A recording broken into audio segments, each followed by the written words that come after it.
Hi guys, welcome back to another video. In today's video, I'm so excited to talk to you guys about my top tips and tricks into building a super strong portfolio for admission into the Fashion Institute of Technology. Now, if you have watched my experience at FIT video, you know that this one was coming, but if you haven't, I highly suggest you go watch that one because that's actually the one that people ended up requesting this video from in the first place. So go watch it. It's a great video. I talk about other things such as just the school in general and my experience, dorms, professors, teachers, student body, that kind of thing. And in this video, I'm going to be talking about all things portfolio. So I'm going to be going through the most current guidelines of the FIT portfolio and what they're looking for. I want to give you guys some insight, and I also think I'm a credible source to gain insight from, since I actually am very fortunate to say that I got in my first attempt. As I started talking to my fellow students and friends my first semester, I quickly found out that a lot of people actually applied a second or third time to the school and they finally got accepted then. So not only did that happen for me, but I also got in as a spring transfer, which has a lower acceptance rate than the fall acceptance rate students. So with that being said, there's a lot to cover. I'm excited to help you guys in this process. This is just the beginning of a new chapter in your life, hopefully, in New York City. So let's get into it. All right, guys, I have my laptop here, so I'm gonna be reading off of it for the first section. So in 250 words or less, provide an example of when your point of view differed from a teacher or employer during an evaluation of your performance, and how did you handle the situation? So obviously we're talking about the first part of the portfolio process, which is writing your essay. So again, 250 words or less. And the reason I feel that they asked this question is because it's a very important theme reoccurring in whether you take sewing class or portfolio class within your time and experience at FIT. It's very important that you learn to listen to the right kinds of feedback when you're getting told from a teacher feedback or constructive criticism. You have to have very thick skin. And I did mention this in my experience at FIT video that this was really important because it helps you grow as a designer. If you go into it having an I know it all mentality, there is no growth and you're going to kind of stay in the same place and not evolve as a stronger designer. So you really do need to listen to the feedback very openly, and then later on decide for yourself if it works for you or if it doesn't. Because at the end of the day, I do think that as a designer, there is a beauty in sticking to what your intuition tells you. But professors are definitely there to teach you things that they have already learned and that will help you evolve a lot faster than you think. So just keep an open mind, be a good listener, and try to listen as much as you can to everything that any teacher will tell you, because every teacher is different and will have a different piece of advice for you. So this is really what they're looking for, and students are looking for a student that is open-minded and that will take constructive criticism well. After you write the essay, you're then going to do what's called a sportswear coordinates mix and match design project. So this consists of 3 to 6 images when you're doing a mood board. So it says create a mood board inspiration for the following sportswear designs. The mood page should be an image that has inspired you to create the designs below.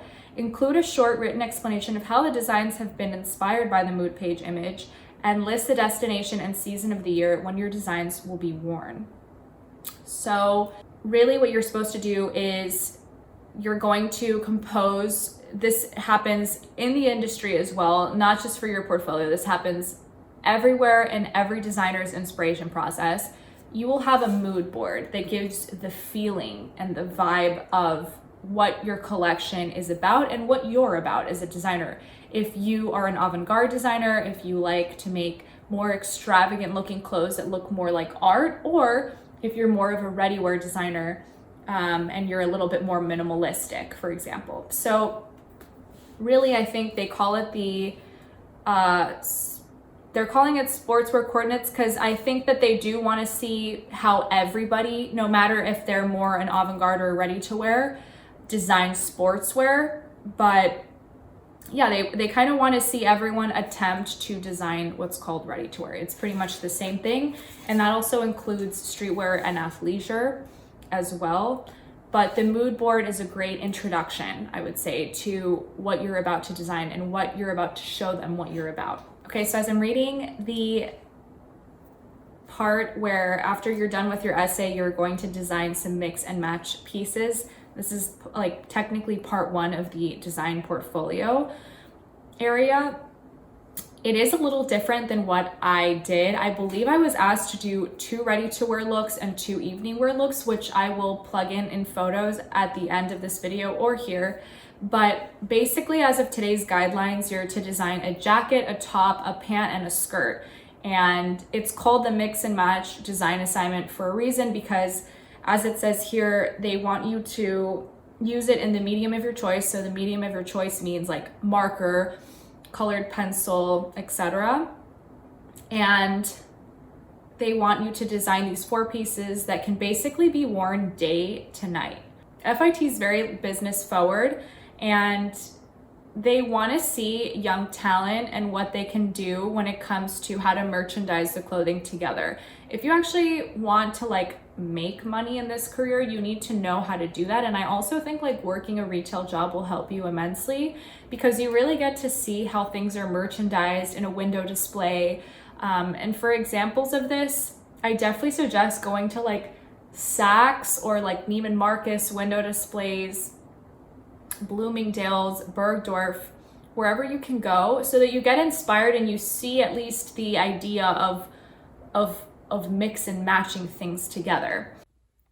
Hey guys, quickly wanted to interrupt the video to say that I forgot to mention something super important about the mix and match, and it's a huge tip I think will help all of you. When you're doing this part of the portfolio, really remember to design these pieces by looks. So literally design look by look by look until you get it right, and until at the end you pick your 2 favorite looks, and that way before you know it you have already a pant, a skirt, a top, and a jacket as your mix and match pieces. I think it's much harder to design everything by category first.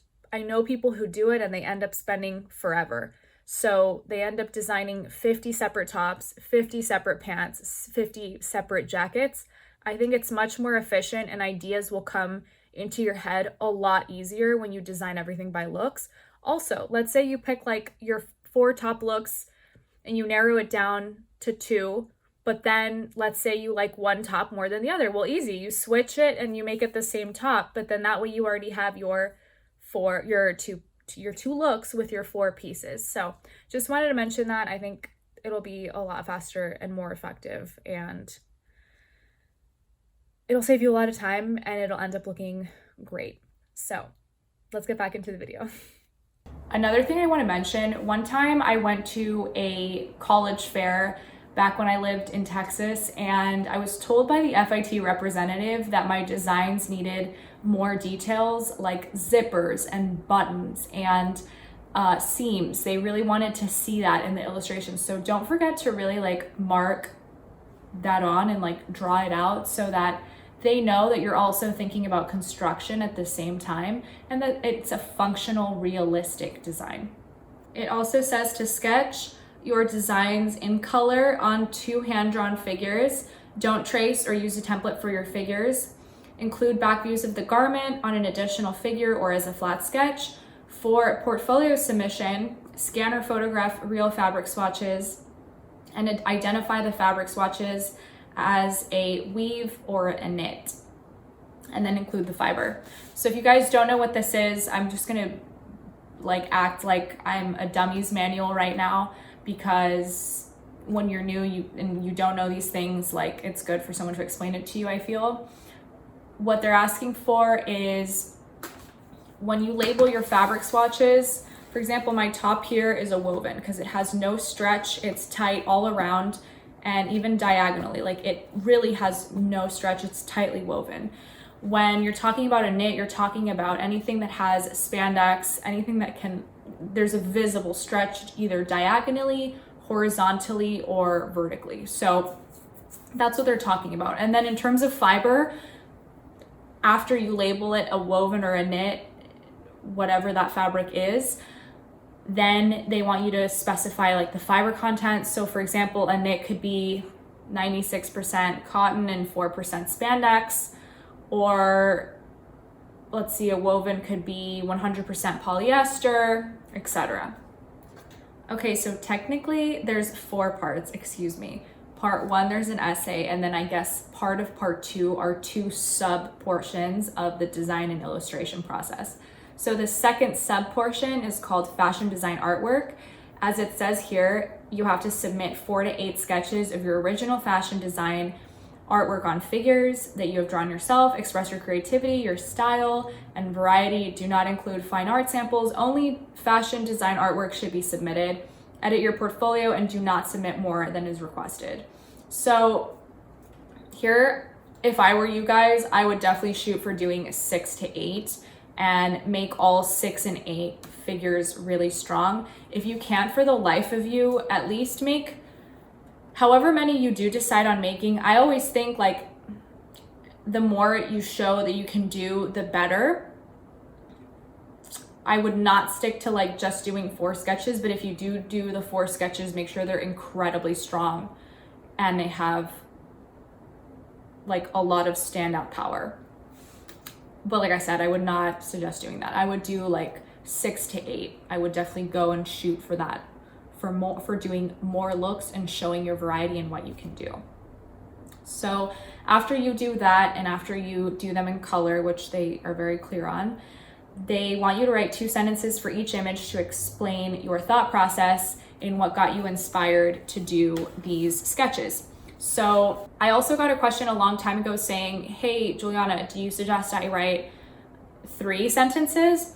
And my answer to her was, if you can try, definitely stick to 2, because the reason why they're saying 2 is they want you to be short, sweet, and concise and able to explain your inspiration process easily.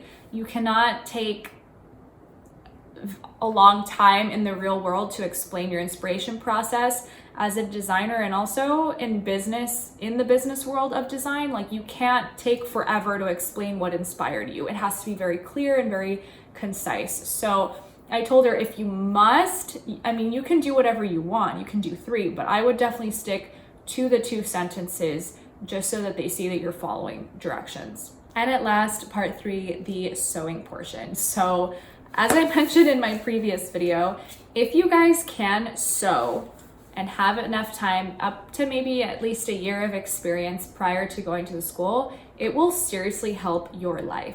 Don't do what I did. Please take the time to practice sewing as much as you can.